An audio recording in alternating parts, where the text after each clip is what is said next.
ഞാൻ ബഹുമാനീയനായ കെ മുരളി പറഞ്ഞ അഭിപ്രായമാണ് എനിക്ക് ആദ്യമേ ഉള്ളത് എന്ന് പറയട്ടെ.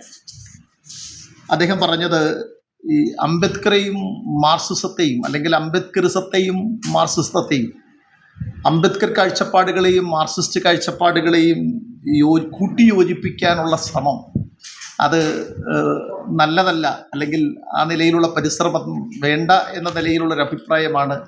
കൂട്ടിയോജിപ്പിക്കാനാവില്ല എന്ന നിലയിലാണ് അദ്ദേഹം അഭിപ്രായപ്പെട്ടത്. തീർച്ചയായും ആ അഭിപ്രായം തന്നെയാണ് എനിക്കുമുള്ളത് എന്ന് ഞാൻ തുടക്കത്തിലേ പറയാൻ ആഗ്രഹിക്കുകയാണ്. കാരണം തികച്ചും വ്യത്യസ്തമായ ഒട്ടൊക്കെ വൈരുദ്ധ്യപൂർണമായ രണ്ട് ധാരകളാണ് എന്ന കാര്യത്തിൽ സംശയമില്ല എന്നാണ് എൻ്റെ അഭിപ്രായം. എന്തുകൊണ്ടാണ് ഞാൻ അങ്ങനെ ഒരു അഭിപ്രായം പങ്കുവെക്കുന്നത് എന്ന് പറഞ്ഞുകൊണ്ട് തന്നെ ഞാൻ എൻ്റെ അഭിപ്രായത്തിലേക്ക് കടക്കാം. അത് മറ്റൊന്നുമല്ല, കാരണം അംബേദ്കർക്ക് തന്നെ കമ്മ്യൂണിസത്തെ സംബന്ധിച്ചുള്ള അല്ലെങ്കിൽ മാർക്സിസത്തെ സംബന്ധിച്ചുള്ള നിലപാട് തികച്ചും വൈരുദ്ധ്യപൂർണമാണ്, വളരെ കോൺട്രഡിക്ടറിയാണ്. മാർക്സിസത്തിന് അല്ലെങ്കിൽ കമ്മ്യൂണിസത്തിന് ഇന്ത്യയിൽ കാലുകുത്താനാവില്ല, ഞാനതിന് സമ്മതിക്കില്ല എന്ന നിലയിലുള്ള അഭിപ്രായം പോലും പ്രകടമാക്കിയ ആളാണ് അംബേദ്കർ എന്ന് പറയാൻ ഞാൻ ആഗ്രഹിക്കുന്നു. നാസിക്കിൽ വെച്ച് കൂടിയ ഒരു യോഗത്തിൽ ആ നിലയിലുള്ളൊരു അഭിപ്രായം അദ്ദേഹം തുറന്നു പറയുകയും ചെയ്തു എന്നാണ് എനിക്ക് മനസ്സിലാക്കാൻ കഴിഞ്ഞിട്ടുള്ളത്. അംബേദ്കർ ആ നിലയിൽ തന്നെ അഭിപ്രായം പറഞ്ഞിട്ടുണ്ട്. മാത്രമല്ല, അദ്ദേഹത്തിൻ്റെ രചനകളിൽ വളരെ പ്രധാനപ്പെട്ട ഈ ധാരയുമായി ബന്ധപ്പെട്ട ചർച്ച നമുക്ക് കൂടുതൽ പ്രകടമായി കാണാൻ കഴിയുന്നത് ബുദ്ധ ഓർ കാറൽ മാർക്സ് എന്ന് പറയുന്ന ഒരു ലേഖന പരമ്പരയുണ്ട്. അവിടെയും അദ്ദേഹം മാർക്സിസത്തെ ഇന്ത്യൻ സാഹചര്യങ്ങളിൽ നിരാകരിക്കുന്നതായിട്ടാണ് ഞാൻ മനസ്സിലാക്കുന്നത്. ഞാൻ എങ്ങനെയാണ് അതിനെ വായിച്ചത്? ഇന്ത്യയിലെ സവിശേഷമായ സാമൂഹ്യ സാഹചര്യങ്ങളിൽ മാർക്സിസത്തിന് യാതൊരു നിലയിലുമുള്ള ഇടപെടലിന് സാധ്യതയില്ല എന്ന നിലയിൽ തന്നെയാണ് അംബേദ്കർ മാർക്സിസത്തെ കണ്ടിരുന്നത് എന്നാണ് ഞാൻ മനസ്സിലാക്കുന്നത്. ബുദ്ധ ഓർ കാറൽ മാർക്സ്. അതുപോലെ തന്നെ ഇവിടെ പരാമർശിക്കപ്പെട്ടു പോയ ജാതി നിർമൂലനം എന്ന് പറയുന്ന പുസ്തകം 36 പ്രസിദ്ധീകരിക്കപ്പെട്ട, നിർവഹിക്കാൻ കഴിയാതെ പോയ ഒരു പ്രസംഗത്തിൻ്റെ പ്രസിദ്ധീകരണം, കാസ്റ്റ് അനിഹിലേഷൻ ഓഫ് കാസ്റ്റ്, അതിൻ്റെ 3-ാം അധ്യായത്തിലും സോഷ്യലിസ്റ്റുകളെ സംബന്ധിച്ച് മാർക്സിസ്റ്റുകളെ സംബന്ധിച്ചുള്ള അദ്ദേഹത്തിൻ്റെ കാഴ്ചപ്പാടുകൾ മാർക്സിസത്തിൻ്റെ ആശയപരമായ പ്രത്യയശാസ്ത്രപരമായ അടിത്തറയെ തന്നെ അദ്ദേഹം നിരാകരിക്കുന്ന നിലയിലാണ് അദ്ദേഹം അതിനെ സമീപിക്കുന്നത് എന്ന് നമുക്ക് മനസ്സിലാക്കാൻ പറ്റും. അതുകൊണ്ട് തന്നെ കെ മുരളി പറഞ്ഞ അഭിപ്രായത്തോട് ആണ് എനിക്ക് എൻ്റെ ഒരുപക്ഷെ എൻ്റെ കൺക്ലൂഷൻ കൂടി അങ്ങനെയാണ്. കൺക്ലൂഷൻ തന്നെ പറഞ്ഞുകൊണ്ട് ആരംഭിക്കാമെന്ന് ഞാൻ വിചാരിക്കുന്നു. ഇതിനെ രണ്ടിനെയും കൂട്ടിയോജിപ്പിക്കാനാവില്ല. അതിനെ ആ നിലയിൽ യോജിപ്പിക്കാനുള്ള പരിശ്രമത്തിൽ നിന്ന് പിന്മാറുന്നതാണ് ഉചിതം എന്ന അദ്ദേഹത്തിൻ്റെ അഭിപ്രായത്തോട് ഞാൻ അതുകൊണ്ട് തന്നെ യോജിക്കുകയാണ്. മറിച്ച് പൊതുവായി ഈ രണ്ട് ധാരകളും കാണുന്ന പൊതുശത്രുവിനെതിരായ കൂട്ടായ യോജിച്ച പ്രക്ഷോഭങ്ങൾക്കോ സമരങ്ങൾക്കോ നിലപാടുകൾക്കോ സാധ്യതയുണ്ടോ എന്ന് അന്വേഷിക്കുന്നതായിരിക്കും കുറച്ചുകൂടി ഉപകാരപ്രദം, ഫലപ്രദം എന്നാണ് ഞാൻ ആ വിഷയത്തിൽ എനിക്ക് തോന്നുന്ന ഒരു അഭിപ്രായം ഞാൻ രേഖപ്പെടുത്തുന്നു. എവിടെയാണ് ആ വിയോജിപ്പ് എന്ന് പറഞ്ഞുകൊണ്ട് തന്നെ ആരംഭിക്കാം. ഒന്ന്, ഇവിടെ ആരോ സൂചിപ്പിച്ചതുപോലെ തന്നെ മാനിഫെസ്റ്റോ ആരംഭിക്കുന്നത് ചരിത്രം, സാമ്പത്തിക, എക്കണോമിക് ചരിത്രത്തിൻ്റെ ഡെവലപ്മെൻറ്റിൽ, വികസനത്തിലുള്ള സാമ്പത്തിക ഫാക്ടേഴ്സിനെ ചൂണ്ടിക്കാണിച്ചുകൊണ്ടാണ്. അംബേദ്കർ അദ്ദേഹത്തിൻ്റെ റെവല്യൂഷൻ ആൻഡ് കൗണ്ടർ റെവല്യൂഷൻ എന്ന് പറയുന്ന, വിപ്ലവവും പ്രതിവിപ്ലവവും എന്ന് പറയുന്ന പുസ്തകത്തിൽ, രചനയിൽ, ലേഖനത്തിൽ അദ്ദേഹം ഇന്ത്യ ചരിത്രത്തിൻ്റെ വികാസത്തെ സംബന്ധിച്ച് പറയുന്നത് മാർക്സിസ്റ്റ് കാഴ്ചപ്പാടിൽ നിന്നും തികച്ചും വ്യത്യസ്തമായൊരു നിലയിലാണ്. അദ്ദേഹം പറയുന്നത് ഇന്ത്യയുടെ ചരിത്രത്തിൻ്റെ വികാസം എന്ന് പറയുന്നത് ബ്രാഹ്മണ്യവും ബുദ്ധിസവും തമ്മിൽ നടന്ന സംഘർഷത്തിലൂടെ രൂപപ്പെട്ടതാണ് എന്നാണ് പറയുന്നത്. ഒരു വശത്ത് മാർക്സിസം പറയുന്നത് ഉള്ളവനും ഇല്ലാത്തവനും തമ്മിൽ നടന്ന വർഗസമരങ്ങളിലൂടെയാണ് ലോകത്തിലെ എല്ലാ ചരിത്രവും രൂപപ്പെട്ടത് എന്ന് പറയുന്നിടത്ത് അംബേദ്കർ ഇന്ത്യ ചരിത്രത്തെ വീക്ഷിക്കുന്നത് തികച്ചും വ്യത്യസ്തമായ നിലയിൽ തന്നെയാണ്. അവിടെ തന്നെ വിയോജിപ്പുണ്ട്. ആ ബേസിക് അണ്ടർസ്റ്റാൻഡിങ്ങിൽ തന്നെ ചരിത്രത്തിൻ്റെ വികാസത്തെ സംബന്ധിച്ചുള്ള മാർക്സിസ്റ്റ് കാഴ്ചപ്പാടിലും അംബേദ്കറൈറ്റ് കാഴ്ചപ്പാടിലും വൈരുദ്ധ്യമുണ്ട് എന്നാണ് ഞാൻ പറയാൻ ശ്രമിക്കുന്നത്. ബ്രാഹ്മണ്യവും ബുദ്ധിസവും തമ്മിൽ നടന്ന ഏറ്റുമുട്ടലിലൂടെയാണ്, അതൊരു സാമൂഹ്യ സാംസ്കാരിക സാമ്പത്തിക എക്കണോമിക് ഫാക്ടേഴ്സിനേക്കാൾ കൂടുതൽ ഈ ഇന്ത്യ ചരിത്രത്തിൻ്റെ വികാസത്തിൽ ഇടപെട്ട് പ്രവർത്തിച്ചത് സോഷ്യോ കൾച്ചറൽ ഫാക്ടേഴ്സ് ആണ് എന്നാണ് അംബേദ്കറുടെ വിലയിരുത്തൽ. റാൻഡേ ഗാന്ധി ആൻഡ് ജിന്ന എന്ന് പറയുന്ന വളരെ പ്രസിദ്ധമായ ഒരു പ്രസംഗമുണ്ട്. റാൻഡേ ഗാന്ധി ആൻഡ് ജിന്ന. ആ പ്രസംഗത്തിലും അദ്ദേഹം ഈ സമാനമായ നിലയിലുള്ള ഒരു അഭിപ്രായം രൂപീകരിക്കുന്നുണ്ട്. ചരിത്രത്തെ പലരും പല നിലയിൽ മെറ്റാഫിസിക്കൽ ഫാക്ടേഴ്സാണ് ചരിത്രത്തെ രൂപപ്പെടുത്തിയത് എന്ന് പറയുന്നു, എക്കണോമിക് ഫാക്ടേഴ്സാണ് ചരിത്രത്തെ രൂപപ്പെടുത്തിയത് എന്ന് പറയുന്നു. ഇത്തരം ആശയധാരകളെയെല്ലാം നിരാകരിച്ചുകൊണ്ട് പുതിയൊരു സമീപനം ചരിത്രത്തിൻ്റെ വികാസത്തെ സംബന്ധിച്ച് മുന്നോട്ട് വെക്കാനാണ് അദ്ദേഹം ശ്രമിച്ചിട്ടുള്ളത്. കുറച്ചുകൂടി നീതിപൂർവമായ മാർക്സിസ്റ്റ് കാഴ്ചപ്പാടിനേക്കാൾ എൻ്റെ അഭിപ്രായത്തിൽ, നിങ്ങൾക്ക് വിയോജിക്കാം, എൻ്റെ അഭിപ്രായത്തിൽ ഇന്ത്യ ചരിത്രത്തിൻ്റെ വികാസത്തെ സംബന്ധിച്ച് അംബേദ്കർ മുന്നോട്ട് വെച്ച കാഴ്ചപ്പാടാണ് കുറെ കൂടി വസ്തുതാപരമായി ശരി എന്ന് തന്നെയാണ് ഞങ്ങളെപ്പോലുള്ള ആളുകൾ വിചാരിക്കുന്നത്, കരുതുന്നത് എന്ന് പറയട്ടെ. അത് അന്ധമായ അംബേദ്കർ ആരാധന കൊണ്ടോ അല്ലെങ്കിൽ അംബേദ്കർ ആശയങ്ങളോടുള്ള പ്രതിബദ്ധത കൊണ്ടോ പറയുന്നതല്ല.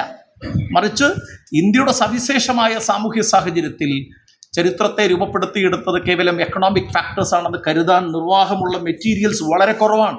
ഒരുപക്ഷെ അവിടെയും ഇവിടെയും ചില കാരണങ്ങൾ, ചില വസ്തുതകൾ കണ്ടെത്താൻ കഴിയുമെങ്കിലും പൊതുവിൽ നോക്കുമ്പോൾ ഇന്ത്യ ചരിത്രത്തെ രൂപപ്പെടുത്തിയത് പ്രധാനമായും സോഷ്യോ കൾച്ചറൽ ഫാക്ടേഴ്സ് ആണ് എന്ന്, സാമൂഹ്യവും സാംസ്കാരികവുമായ ഘടകങ്ങളാണ് എന്ന് നിസ്സംശയമായി പറയാൻ കഴിയുന്നതാണ് എന്നാണ് എൻ്റെ പക്ഷം.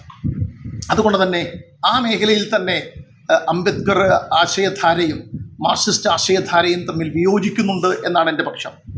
രണ്ടാമത്, ഈ വർഗസമരത്തിൻ്റെ ചരിത്രമാണെന്ന് പറയുന്നതോടൊപ്പം തന്നെ ഈ വർഗബോധം, ക്ലാസ്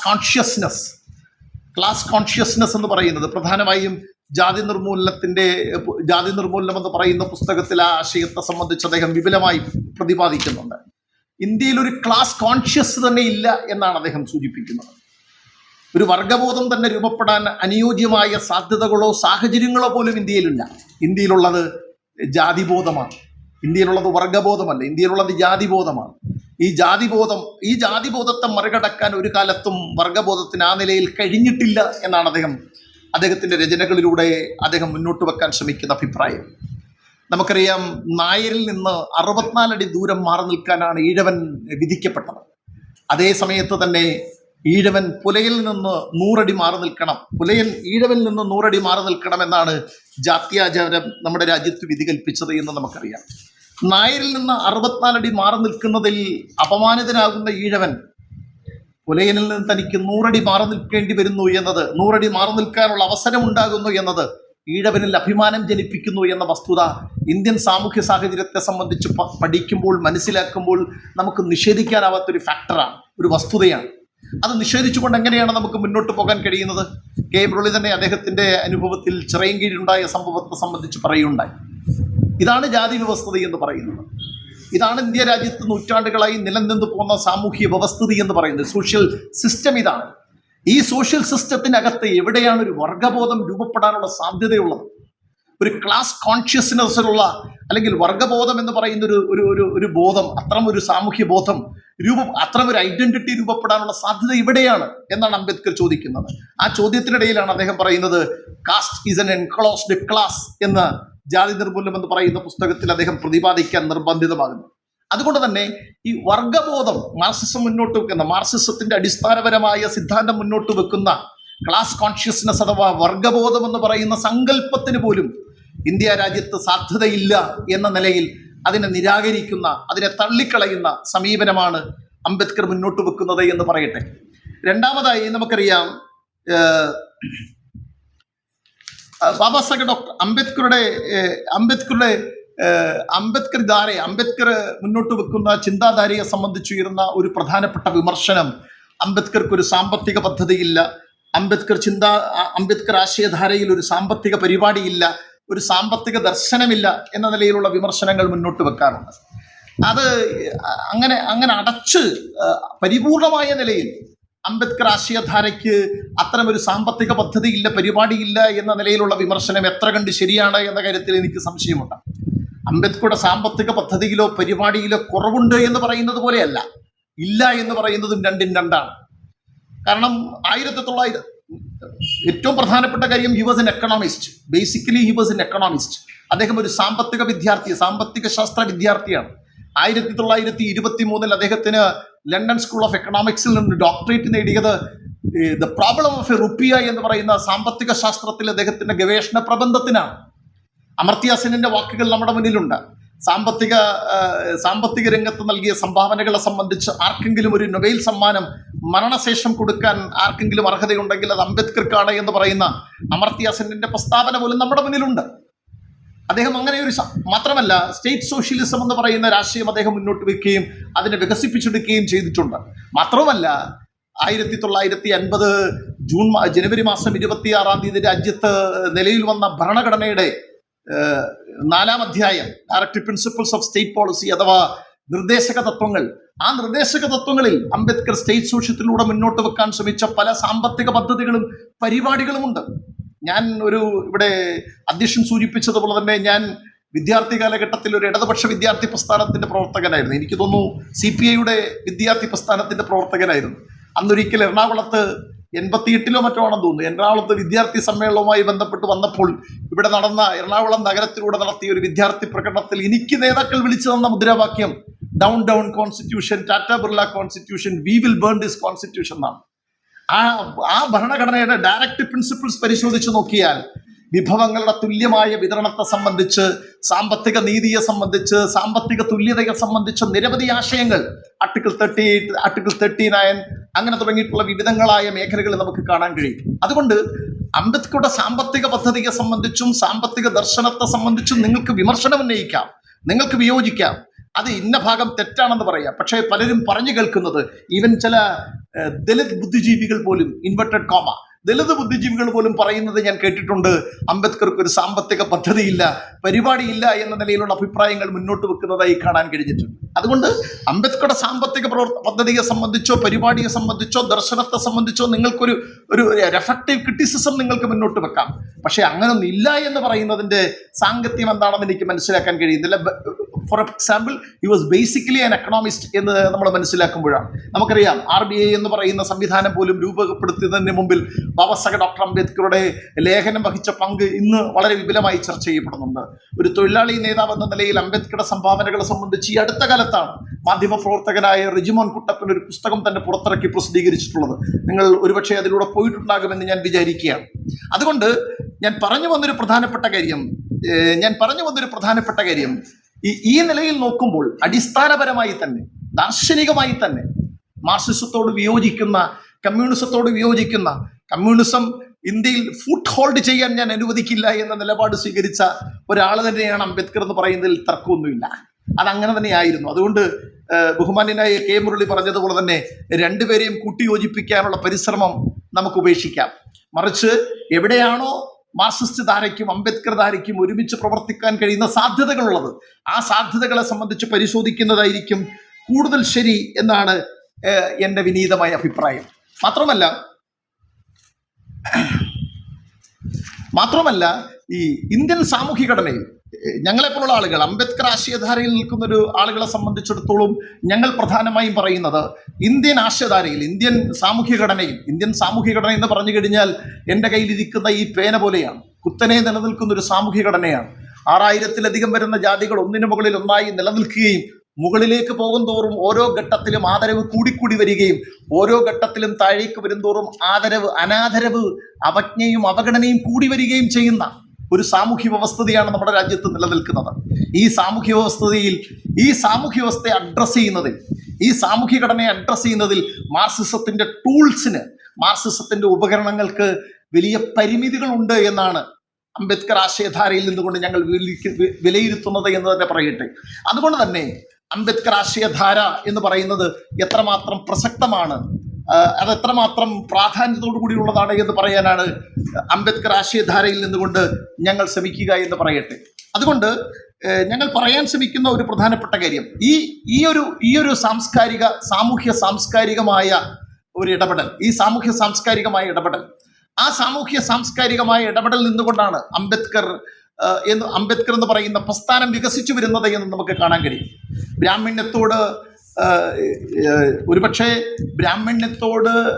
വിട്ടുവീഴ്ച ചെയ്യുന്നതോ അല്ലെങ്കിൽ ബ്രാഹ്മണ്യത്തെ കീഴടങ്ങുന്നതോ ആയ സമീപനങ്ങൾ ചില മേഖലകളിൽ ഉണ്ടായേക്കാം. പക്ഷെ അംബേദ്കർ ഒരിക്കലും ബ്രാഹ്മണ്യത്തോട് വിട്ടുവീഴ്ച ചെയ്യുന്ന നിലയില്ല. ബ്രാഹ്മണ്യത്തെ അതിൻ്റെ സാമൂഹ്യ സോഷ്യോ കൾച്ചറൽ ഈവൻ എക്കണോമിക്കൽ തലത്തിൽ നിന്നുകൊണ്ട് അതിനെ ആക്രമിക്കാനും കടന്നാക്രമിക്കാനും അതിനെ ദുർബലപ്പെടുത്താനുമുള്ള ശ്രമങ്ങളാണ് അദ്ദേഹം നടത്തിയത്. ഏറ്റവും അവസാനം അംബേദ്കർ നടത്തിയ ബുദ്ധമാർഗ പരിവർത്തനത്തെ സംബന്ധിച്ചും ചില ആളുകൾക്ക് വ്യത്യസ്തമായ അഭിപ്രായമുള്ളത്. അദ്ദേഹം ഒരു മതപരിവർത്തനം നടത്തി എന്ന നിലയിൽ അദ്ദേഹത്തെ ഒരു മത നേതാവ് എന്ന നിലയിൽ പരിഗണിക്കാൻ ശ്രമിക്കുന്ന ചില എഴുത്തുകളെയും ആ നിലയിലുള്ള ചില സമീപനങ്ങളെയും ഞങ്ങൾ ശ്രദ്ധിക്കാറുണ്ട്. 1956 ഒക്ടോബർ 14 അദ്ദേഹം 5 ലക്ഷത്തോളം വരുന്ന അനുയായികളുമായി ബുദ്ധമാർഗം സ്വീകരിച്ചു.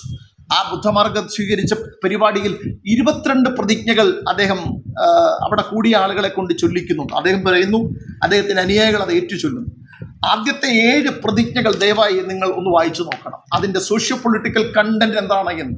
അത്തരമൊരു പരിവർത്തനത്തിന്റെ സോഷ്യോ പൊളിറ്റിക്കൽ കണ്ടന്റിനെ സംബന്ധിച്ച് മനസ്സിലാക്കാൻ ആ പ്രതിജ്ഞയിലെ ആദ്യത്തെ 7 പ്രതിജ്ഞകൾ വായിച്ചാൽ മതിയാകുമെന്നാണ് എനിക്ക് തോന്നുന്നത്. ഒന്നാമത്തെ പ്രതിജ്ഞ: ഞാൻ ബ്രഹ്മ വിഷ്ണു മഹേശ്വരിൽ വിശ്വസിക്കുന്നില്ല, അവരെ ദൈവമായി അംഗീകരിക്കുന്നില്ല. 2, രാമനും കൃഷ്ണനും ദൈവത്തിന്റെ അവതാരങ്ങളാണെന്ന് ഞാൻ കരുതുന്നില്ല, ഞാൻ അവരെ വിശ്വസിക്കുന്നില്ല, അവതാരം എന്ന് പറയുന്ന ഒരു കെട്ടുകഥയാണെന്ന് ഞാൻ മനസ്സിലാക്കുന്നു. 3, ഗൗരി, ലക്ഷ്മി, പാർവതി തുടങ്ങിയ ഗണപതി തുടങ്ങിയ ഹിന്ദു ദേവീദേവന്മാരെ ഞാൻ വിശ്വസിക്കുകയോ അവരെ ആരാധിക്കുകയോ ചെയ്യുന്നില്ല. ഞാൻ പിണ്ടമാചരിക്കുകയോ ശ്രാദ്ധമൂട്ടുകയോ ചെയ്യുകയില്ല. ബ്രാഹ്മണനെ ഏതെങ്കിലും ഒരു ചടങ്ങിൽ ഞാൻ പങ്കെടുപ്പിക്കുന്നതല്ല. ഈ ബ്രാഹ്മണ്യ വിമർശനം ഒരു മാർക്സിസ്റ്റ് സമീപനത്തിൽ നിന്ന് നമുക്ക് പ്രതീക്ഷിക്കാവുന്നതാണോ എന്നാണ് ഞങ്ങളുടെ സംശയം. എവിടെയാണ് അങ്ങനെ കാണുക? കാരണം ഇന്ത്യ രാജ്യത്ത് ഇത്തരമൊരു സാമൂഹ്യ ഘടന രൂപീകരിച്ചതിൻ്റെ പിന്നിൽ, സാമൂഹ്യ ഘടന രൂപപ്പെട്ടു വന്നതിൻ്റെ പിന്നിൽ ബ്രാഹ്മണാധിപത്യ സാമൂഹ്യ സാംസ്കാരിക സാമ്പത്തിക ഇടപെടലുകൾ എത്രയും വിപുലമാണ് എന്ന് നമുക്കറിയാം. അതുകൊണ്ട് തന്നെ ഇന്ത്യയുടെ സാമൂഹ്യ സാഹചര്യങ്ങളിൽ the principal contradiction is Brahmanism and Brahmanism ഉള്ളി എന്ന തിരിച്ചറിവാണ് അംബേദ്കർ ആശയധാരയിൽ നിന്നുകൊണ്ട് ഞങ്ങൾ മുന്നോട്ട് വെക്കാൻ ശ്രമിക്കുന്നത്. ഒരുപക്ഷെ അതിന് വിരുദ്ധമായ വ്യക്തിപരമായ താല്പര്യങ്ങളുടെയോ സംഘടനാപരമായ താല്പര്യങ്ങളുടെ അടിസ്ഥാനത്തിൽ അതിനോട് വിട്ടുവീഴ്ച ചെയ്യുന്നവരുണ്ടാകാം, അല്ലെങ്കിൽ അതിൽ വെള്ളം ചേർക്കുന്നവരുണ്ടാകാം. അക്കാര്യത്തിൽ യാതൊരു സംശയമില്ല. പക്ഷേ ബാബ അംബേദ്കറുടെ കാഴ്ചപ്പാടിൽ നിന്നുകൊണ്ട് പറയുമ്പോൾ അവിടെ അദ്ദേഹം ഈ ഒരു സാമൂഹ്യ ഘടനയുടെ തകർച്ചയെ, ഈ ഒരു സാമൂഹ്യ ഘടനയുടെ ഇല്ലായ്മയെ, അതിൻ്റെ നിർമ്മാർജ്ജനത്തെ, അതിൻ്റെ ഉന്മൂലനത്തെ അദ്ദേഹം ഭാവന ചെയ്യുന്നുണ്ട് എന്നാണ് ഞങ്ങൾ വിലയിരുത്തുന്നത്, ഞങ്ങൾ മനസ്സിലാക്കുന്നത് എന്ന് പറയട്ടെ. അദ്ദേഹം ഭരണഘടനാ നിർമ്മാണ സഭയിൽ ചെയ്തൊരു പ്രസംഗമുണ്ട്, ഭരണഘടന അവതരിപ്പിച്ചുകൊണ്ട് ചെയ്ത പ്രസംഗം. അതും പറയാതിരിക്കാൻ നിർവാഹമില്ല. ഭരണഘടനാ നിർമ്മാണ സഭയിൽ 1980 നവംബർ 25 ചെയ്ത പ്രസംഗത്തിൽ അദ്ദേഹം പറയുന്നു, The criticism against the constitution have come from two quarters. ഭരണഘടനയ്ക്കെതിരായ വിമർശനം ഉയർന്നു വരുന്നത് 2 മേഖലകളിൽ നിന്നാണ്. One is the communist and another is the socialist. ഇന്ത്യയിലെ ഭരണഘടനയ്ക്കെതിരായ വിമർശനം ഉയർന്നു വരുന്നതിൽ കമ്മ്യൂണിസ്റ്റുകളും സോഷ്യലിസ്റ്റുകളും ഒരേ പാതയിലാണ് സഞ്ചരിച്ചിരുന്നത്. പക്ഷേ ഭരണഘടന എന്ന് പറയുന്നത് ഇന്ത്യയിലെ അംബേദ്കറൈറ്റുകളെ സംബന്ധിച്ചിടത്തോളം we consider it as a holy text. അതൊരു വിശുദ്ധ ഗ്രന്ഥമായി പരിഗണിക്കാനാണ് ഞങ്ങളെപ്പോലുള്ള ആളുകൾ ശ്രമിക്കുന്നത്. കാരണം അതിൻ്റെ പ്രിയാമ്പിൾ നിങ്ങൾ വായിച്ചു നോക്കിയാൽ അറിയാം, അംബേദ്കർ മുന്നോട്ട് വെച്ച ആശയ ലോകത്തെ സംബന്ധിച്ച പ്രകാശനം ഇന്ത്യൻ ഭരണഘടനയുടെ പ്രിയാമ്പിളിലുണ്ട് എന്നാണ് അംബേദ്കർ ആശയധാരയെ വിശ്വസിക്കുന്നവർ, ആശയധാരയിൽ മുന്നോട്ട് പോകുന്നവർ കാണുന്നു. പ്രിയാമ്പിൾ ആരംഭിക്കുന്നത് we the people of India എന്ന് പറഞ്ഞുകൊണ്ടാണ്. നമുക്ക് എല്ലാവർക്കും അറിയാം, ഇന്ത്യയിലെ ജനങ്ങളായ നമ്മൾ വി ദ പീപ്പിൾ എന്ന് പറഞ്ഞുകൊണ്ട് ആരംഭിക്കുന്ന മറ്റൊരു ഭരണഘടനയും ലോകത്തിലുണ്ട്. അമേരിക്കൻ ഭരണഘടനയാണ്. 1879 അമേരിക്കൻ ഭരണഘടന ജന്മമെടുക്കുന്നത് എന്ന് നമുക്കറിയാം. പക്ഷേ അന്ന് we the people of United States of America എന്ന അമേരിക്കൻ ഭരണഘടന പറയുമ്പോൾ അതിൽ കറുത്തവരില്ല, അതിൽ സ്ത്രീകളില്ല, അവർക്ക് ആർക്കും തുല്യാവകാശം ഒന്നും നൽകിയിട്ടില്ല എന്ന യാഥാർത്ഥ്യം നിലനിൽക്കുന്നുണ്ട്. പക്ഷേ 1950 ജനുവരി 26 രാജ്യത്തിന്റെ ഭരണഘടന, ഇന്ത്യയുടെ ഭരണഘടന നിലവിൽ വന്നപ്പോൾ that include each and every one of Indians, എല്ലാ ഇന്ത്യക്കാരെയും ഉൾപ്പെടുത്തിക്കൊണ്ടാണ് ആ ഭരണഘടന we the people of India എന്ന് പറഞ്ഞുകൊണ്ട് മുന്നോട്ട് പോയത് എന്ന് നമുക്കറിയാം. ആ ഭരണഘടനയിൽ അദ്ദേഹം പ്രധാനമായും ഭരണഘടന 4 ആശയങ്ങളാണ് മുന്നോട്ട് വെക്കുന്നത്. ഭരണഘടനയുടെ പ്രിയാമ്പിളിൽ തന്നെ ഇക്വാലിറ്റി, ലിബർട്ടി, ജസ്റ്റിസ്, ആദ്യം justice, equality, liberty and fraternity എന്ന് പറയുന്ന ആശയം. എന്നിട്ട് ഈ ആശയങ്ങൾ മുന്നിൽ വെക്കുന്നതിന് മുമ്പ് അതിന് മുന്നുപാധി പറയുന്നത് to secure to all it citizens, ഇന്ത്യയിലെ എല്ലാ പൗരന്മാർക്കും ഭരണഘടന നൽകുന്ന ഒരു ഉറപ്പാണ്. ഇന്ത്യയിലെ എല്ലാ പൗരന്മാർക്കും ഭരണഘടന നൽകുന്ന ഉറപ്പാണ്. ഏത് തരത്തിലുള്ള ഒരു സാമൂഹ്യ വ്യവസ്ഥിതിയാണ്, ഒരു സാമ്പത്തിക വ്യവസ്ഥിതിയാണ്, ഒരു സാംസ്കാരിക വ്യവസ്ഥിതിയാണ് ഭരണഘടന മുന്നോട്ട് വെക്കുന്നത്, അംബേദ്കർ മുന്നോട്ട് വെക്കുന്നത്. ഈ അടുത്ത കാലത്ത് ഞാനൊരു പുസ്തകം വായിക്കാനിടയായി. ആ പുസ്തകം എഴുതിയത് ലോകപ്രശസ്തനായ ഒരു എഴുത്തുകാരനാണ്. അദ്ദേഹം is an academist of par excellence. അദ്ദേഹത്തിന്റെ പേര് ഞാൻ ആ പേര് ഇപ്പം മറന്നുപോയി. അംബേദ്കർ പ്രിയാമ്പിൾ എന്നാണ് ആ പുസ്തകത്തിന്റെ പേര്. ആ പുസ്തകത്തിന്റെ പേര് അംബേദ്കർ പ്രിയാമ്പിൾ എന്നാണ്. ആ പുസ്തകത്തിൽ അദ്ദേഹം ഈ പ്രിയാമ്പിൾ ഭരണഘടന രൂപപ്പെട്ടതിന്റെ ചരിത്ര വസ്തുതകളെ വസ്തുനിഷ്ഠമായി വിലയിരുത്തിക്കൊണ്ട് പരിശോധിച്ചുകൊണ്ട് പറയുന്നത്, ഇന്ത്യൻ ഭരണഘടനയുടെ പ്രിയാമ്പിൾ എഴുതിയതിന്റെ പിന്നിലെ പ്രചോദനം അല്ലെങ്കിൽ ആ പ്രിയാമ്പിൾ എഴുതിയത് അംബേദ്കർ തന്നെയാണ് എന്നാണ് അദ്ദേഹം സ്ഥാപിക്കുന്നത്. ആകാശ് സിംഗ് റാത്തോർ എന്നാണ് അദ്ദേഹത്തിന്റെ പേര്. ആകാശ് സിംഗ് റാത്തോർ അദ്ദേഹത്തിന്റെ പുസ്തകം. അദ്ദേഹം അതിനുശേഷം അംബേദ്കറുടെ ജീവചരിത്രത്തെ സംബന്ധിച്ച് ഒരു വോളിയം കൂടെ പ്രസിദ്ധീകരിച്ചിട്ടുണ്ട്, ബിക്കമിങ് അംബേദ്കർ എന്ന് പറഞ്ഞുകൊണ്ടൊരു പുസ്തകം. അതിന്റെ ഫസ്റ്റ് വോളിയം പുറത്തിറങ്ങിയിട്ടുണ്ട്. ആ പുസ്തകത്തിൽ അദ്ദേഹം പറയുന്നത് പ്രിയാമ്പിൾ, കാരണം പ്രിയാമ്പിളിനെ സംബന്ധിച്ച് നമ്മുടെ എല്ലാം പൊതുധാരണ ഇന്ത്യൻ ഭരണഘടനയുടെ പ്രിയാമ്പിൾ രചിച്ചതിന്റെ പിന്നിൽ നെഹ്റു ആണെന്നാണ്. പക്ഷേ ആകാശ് സിംഗ് റാത്തോർ പറയുന്നു അല്ല. 1946 ഡിസംബർ 11 ഇന്ത്യൻ ഭരണഘടന നിർമ്മാണ സഭയിൽ നെഹ്റു അവതരിപ്പിച്ച ഒബ്ജക്റ്റീവ് റെസൊല്യൂഷനെ മുൻനിർത്തിക്കൊണ്ടാണ് പല ആളുകളും പറയുന്നത് ഭരണഘടനയുടെ പ്രിയാമ്പിളിന്റെ കർത്താവ് നെഹ്റു ആണ്. ഈ പ്രിയാമ്പിളിന്റെ രാഷ്ട്രീയ പ്രാധാന്യം അംബേദ്കർ ആശയധാരയെ സംബന്ധിച്ചിടത്തോളം അതിനൊരു വലിയ രാഷ്ട്രീയ പ്രാധാന്യം ഞങ്ങൾ കൽപ്പിക്കുന്നുണ്ട്. കാരണം അംബേദ്കർ ആശയധാര മുന്നോട്ട് വയ്ക്കുന്ന, ഭാവന ചെയ്യുന്ന ഒരു സാമൂഹ്യ, സാമ്പത്തിക, സാംസ്കാരിക വ്യവസ്ഥിതി ഇന്ത്യൻ ഭരണഘടനയുടെ പ്രിയാമ്പിളിൽ തന്നെ ഉണ്ട് എന്നാണ് ഞങ്ങൾ ഞങ്ങൾ പറയാൻ ശ്രമിക്കുന്നത്. കാരണം എന്താണ്? എല്ലാ പൗരന്മാർക്കും നീതി ഉറപ്പാക്കുന്നു. നീതിക്ക് 3 വേർഷൻസ് ഭരണഘടന പറയുന്നുണ്ട്. Justice, political, economic and social justice. സാമൂഹ്യവും സാമ്പത്തികവും രാഷ്ട്രീയവുമായ നീതി എല്ലാ പൗരന്മാർക്കും ഉറപ്പാക്കുന്ന equality in status and equality in opportunity. അവസരങ്ങളിലെ തുല്യത, പദവിയിലെ തുല്യതയാണ് ഭരണഘടന ഉറപ്പു നൽകുന്നത്. പിന്നെ ലിബർട്ടി, സ്വാതന്ത്ര്യം, ഫ്രീഡം, എക്സ്പ്രഷൻ, ഞാൻ 4-5 ഉണ്ട്, ബിലീഫ്, ഫെയ്ത്ത്, അങ്ങനെ തുടങ്ങിയിട്ടുള്ള കാര്യങ്ങളുണ്ട്. പിന്നീട് പറയുന്നത് ഫ്രട്ടേണിറ്റി എന്ന് പറയുന്ന ആശയത്തെ സംബന്ധിച്ചാണ് പറയുന്നത്. ആ ആശയം ഇന്ന് വളരെ വിപുലമായ രീതിയിൽ ചർച്ചയ്ക്ക് വിധേയമാക്കപ്പെടുന്നുണ്ട്. ആ ഫ്രട്ടേണിറ്റി എന്ന് പറയുന്ന ആശയം, സാഹോദര്യം, ലോകത്തിലെ മറ്റൊരു ഭരണഘടനയിലും കാണാൻ കഴിയാത്ത നിലയിലുള്ള ഒരു ആശയധാരയാണ് ഫ്രട്ടേണിറ്റി, സാഹോദര്യമെന്നും. Fraternity assuring the dignity of the individual and unity and integrity of the nation എന്നാണ് ഭരണഘടന പറയുന്നത്. ഞങ്ങൾ പറയാൻ ശ്രമിക്കുന്നത്, അംബേദ്കർ ആശയധാരയിൽ നിന്നുകൊണ്ട്, കാഴ്ചപ്പാടിൽ നിന്നുകൊണ്ട് ഞങ്ങൾ പറയാൻ ശ്രമിക്കുന്നത്, ഒരു പുതിയ ലോകത്തെ സംബന്ധിച്ച അല്ലെങ്കിൽ പുതിയൊരു സമൂഹത്തെ സംബന്ധിച്ച കാഴ്ചപ്പാട് തന്നെ ഭരണഘടന മുന്നോട്ട് വെക്കുന്നത്. ആ ഭരണഘടനയാണ് ഇന്ത്യയിലെ കമ്മ്യൂണിസ്റ്റുകളും സോഷ്യലിസ്റ്റുകളും ഒരു കാലഘട്ടത്തിൽ തള്ളിപ്പറഞ്ഞത് എന്ന് പറയാനും കൂടി ഞാൻ ആഗ്രഹിക്കുകയാണ്. ആ ഭരണഘടന ഞാൻ പറഞ്ഞില്ലേ, ഞാനും ആ മുദ്രാവാക്യം ഏറ്റുവിളിച്ചാണ്. യാഥാസ്ഥിക കമ്മ്യൂണിസ്റ്റുകാരാണ് അല്ലെങ്കിൽ മുഖ്യധാര കമ്മ്യൂണിസ്റ്റുകാരാണ് എന്നൊക്കെ ആണെങ്കിൽ നമുക്ക് പറയാം, തള്ളിപ്പറയാൻ ശ്രമിച്ചത്. ഇന്ന് അവരതിനെ അംഗീകരിക്കുന്നുണ്ടെന്നുള്ള വേറെ കാര്യം. ബട്ട് പിന്നീട് ഞാനൊരു നിയമ വിദ്യാർത്ഥിയായി മാറുകയും ഭരണഘടനാ നിയമത്തിൽ ബിരുദാനന്തര ബിരുദത്തിനൊക്കെ പഠിക്കാനൊക്കെ അവസരം കിട്ടുകയും ഭരണഘടനയെ കൂടുതൽ ആഴത്തിൽ മനസ്സിലാക്കാൻ ശ്രമിക്കുകയും ചെയ്യുമ്പോഴാണ് ഈ ഭരണഘടന ഉണ്ടാക്കിയെടുത്തൊരു സോഷ്യൽ വിപ്ലവം, സാമൂഹ്യ വിപ്ലവം. അമേരിക്കക്കാരനായ ജസ്റ്റിൻ, അദ്ദേഹത്തിന്റെ പേര് അങ്ങനെയാണെന്നാണ് എനിക്ക് തോന്നുന്നത്, അദ്ദേഹം എഴുതിയിട്ടുണ്ട്, ഇന്ത്യയിൽ ഭരണഘടന എന്ന് പറയുന്നത് ഇറ്റ് വാസ് എ സോഷ്യൽ ഒരു റെവല്യൂഷണറി ഡോക്യുമെന്റ് എന്ന നിലയിലാണ് ഭരണഘടനയെ അവതരിപ്പിക്കുന്നത്. എന്തുകൊണ്ടാണ് അങ്ങനെ സംഭവിക്കുന്നത്? എന്തുകൊണ്ടാണ് ഭരണഘടനയെ കണ്ണുമടച്ചെതിർക്കുന്ന നിലയിലേക്ക് ഇന്ത്യയിലെ കമ്മ്യൂണിസ്റ്റുകൾ അല്ലെങ്കിൽ ഇന്ത്യയിലെ സോഷ്യലിസ്റ്റുകൾ മാറി എന്നത് അദ്ദേഹം വിശദീകരിക്കുന്നുണ്ട്. അംബേദ്കർ തന്നെ പ്രസംഗത്തിൽ പറയുന്നത് കമ്മ്യൂണിസ്റ്റുകൾ മുന്നോട്ട് വെക്കുന്നത് ഒരു പ്ലാനറ്ററി ഡിക്റ്റേറ്റർഷിപ്പ് ഗവൺമെന്റ് ആണ്, ഭരണഘടന മുന്നോട്ട് വെക്കുന്ന ഒരു parliamentary democratic system of government ആണ്. And the communist can never accept a parliamentary democratic system of government. അതുകൊണ്ടാണ് അവരതിനെ എതിർക്കുന്നത് എന്ന വിശദീകരണവും ആ പ്രസംഗത്തിൽ തന്നെ അദ്ദേഹം മുന്നോട്ട് വെക്കുന്നു. ഞാൻ പറയാൻ ശ്രമിച്ചൊരു പ്രധാനപ്പെട്ട കാര്യം ഇതാണ്. ഇന്ത്യൻ സാമൂഹ്യ സാഹചര്യത്തെ സംബന്ധിച്ചിടത്തോളം ഞാൻ നേരത്തെ പറഞ്ഞതുപോലെ 6000 ജാതികൾ ഒന്നിനു മുകളിൽ ഒന്നായി നിലനിൽക്കുന്ന കേവലമായ ഒരു അസമത്വമല്ല ഇന്ത്യയിൽ നിലനിൽക്കുന്നത്. ഇന്ത്യയിൽ നിലനിൽക്കുന്നത് ഇറ്റ് ഈസ് ഗ്രേഡഡ് ഇൻഇക്വാലിറ്റി. തട്ടുകളായി തരംതിരിക്കപ്പെട്ട അസമത്വമാണ് ഇന്ത്യ രാജ്യത്ത് നിലനിൽക്കുന്നത്. ആ അസമത്വം, തട്ടുകളായി തരംതിരിക്കപ്പെട്ട അസമത്വാധിഷ്ഠിതമായ ഒരു സാമൂഹിക ഘടനയെ പുനർനിർമ്മിക്കുന്നതിൽ മാർക്സിസത്തിന്റെ ടൂൾസിന് ദൗർബല്യങ്ങളുണ്ട് എന്നാണ് അംബേദ്കർ ആശയധാരയുടെ വിലയിരുത്തൽ. I have to be very sincere and open. അല്ലെങ്കിൽ നമ്മൾ ഇത്ര ഒരു സംവാദത്തിന് പ്രസക്തിയില്ലല്ലോ, എനിക്കത് പറയാതിരിക്കാൻ കഴിയില്ല. എനിക്കറിയാം, ഐ നോ ദറ്റ് ഇവിടെ കൂടിയിരിക്കുന്നതിലെ മഹാഭൂരിപക്ഷം ആളുകളും ഏത് ആശയധാരയുടെ ഭാഗത്ത് നിൽക്കുന്നവരാണെന്നറിയാം. But I have to be very honest. ഞാൻ നിങ്ങളോട് വളരെ ആത്മാർത്ഥമായി, സത്യസന്ധമായി പറയേണ്ടിയിരിക്കുന്നു. അതുകൊണ്ട് അംബേദ്കർ ആശയധാരയെ സംബന്ധിച്ചിടത്തോളം മാർക്സിസത്തിന്റെ ടൂൾസ് ഈ ജാതി വ്യവസ്ഥയുടെ മുമ്പിൽ മുട്ടുപറയ്ക്കും എന്ന് തന്നെയാണ് ഞങ്ങൾ വിലയിരുത്തുന്നത്.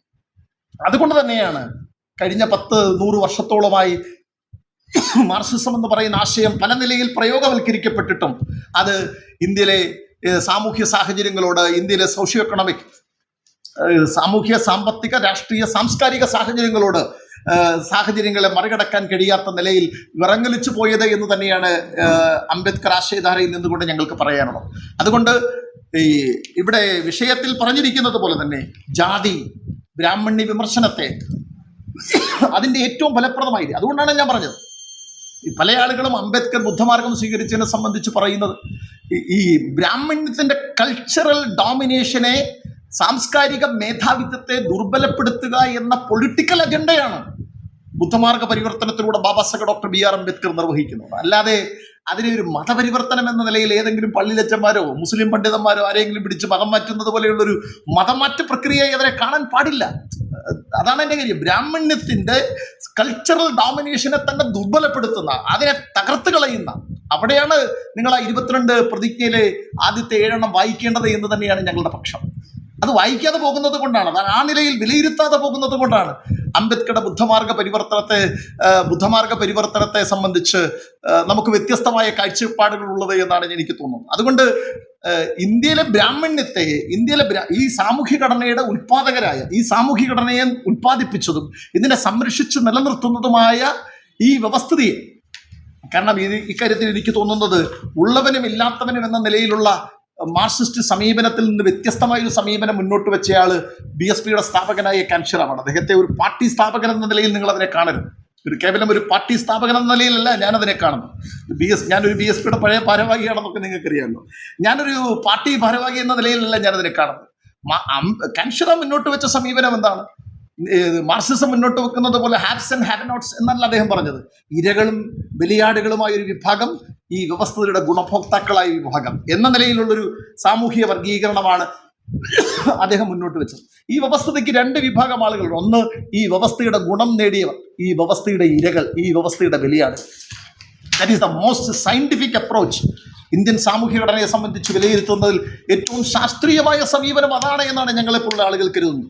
അതുകൊണ്ട് ആ സമീപനമല്ലേ കുറച്ചുകൂടി ഫലപ്രദം, വസ്തുനിഷ്ഠം, ശാസ്ത്രീയം എന്നാണ് ഞങ്ങൾ ചോദിക്കാൻ ശ്രമിക്കുന്നത്. ഇരകൾ ഒരു ഭാഗത്തെ 85% വരുന്ന ആളുകൾ, ഇന്ത്യൻ ജനസംഖ്യയിലെ 85% വരുന്ന ആളുകൾ ഈ സാമൂഹ്യ ഘടനയുടെ, ഈ കുത്തനെ നിൽക്കുന്ന, ഈ സോഷ്യൽ ഇനിക്വാലിറ്റി പേറുന്ന, ഗ്രേഡഡ് ഇനിക്വാലിറ്റി പേറുന്ന ഈ സാമൂഹ്യ ഘടനയുടെ ഇരകളും 15% വരുന്നവർ ഈ സാമൂഹ്യ ഘടനയുടെ ഗുണഭോക്താക്കൾ, beneficiaries of the system and victims of the system എന്ന നിലയിലുള്ള ഒരു സാമൂഹ്യ വിശകലനമാണ് കാൻഷിറാം മുന്നോട്ട് വെച്ചത്, അംബേദ്കറെ പിന്തുടർന്നുകൊണ്ട്. അതാണ് the most scientific in a caste ridden Indian society എന്നാണ് ഞങ്ങൾ കരുതുന്നത്.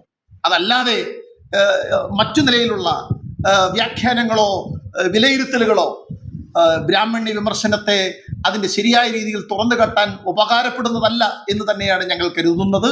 അതുകൊണ്ട് ഞങ്ങളെപ്പോലുള്ള ആളുകൾ, ഇത് വളരെ ഹോണസ്റ്റായിട്ട് പറയുന്ന കാര്യമാണ്, ഞങ്ങളെപ്പോലുള്ള ആളുകൾ വിശ്വസിക്കുന്നതും ഞങ്ങളെപ്പോലുള്ള ആളുകൾ ഉയർത്തിപ്പിടിക്കുന്നതും അംബേദ്കർ മുന്നോട്ട് വെച്ച സാമൂഹ്യവും സാമ്പത്തികവും രാഷ്ട്രീയവും സാംസ്കാരികവുമായ അദ്ദേഹത്തിൻ്റെ ആശയപരമായ ഉള്ളടക്കം ഇന്ത്യയിലെ ബ്രാഹ്മണ്യാധിപത്യത്തെ അല്ലെങ്കിൽ ബ്രാഹ്മണ്യ മേധാവിത്വത്തെ, ബ്രാഹ്മണ്യ വിമർശനത്തെ ഏറ്റവും ഫലപ്രദമായി, ഏറ്റവും ശരിയായ നിലയിൽ മുന്നോട്ട് കൊണ്ടുപോകാനുള്ള വളരെ സയന്റിഫിക്കായ ഒരു ഉള്ളടക്കം അംബേദ്കർ വീക്ഷണത്തിനുണ്ട് എന്ന് മാത്രം പറഞ്ഞുകൊണ്ട് ഞാൻ എൻ്റെ വാക്കുകൾ ഉപസംഹരിക്കുന്നു. ജയ്.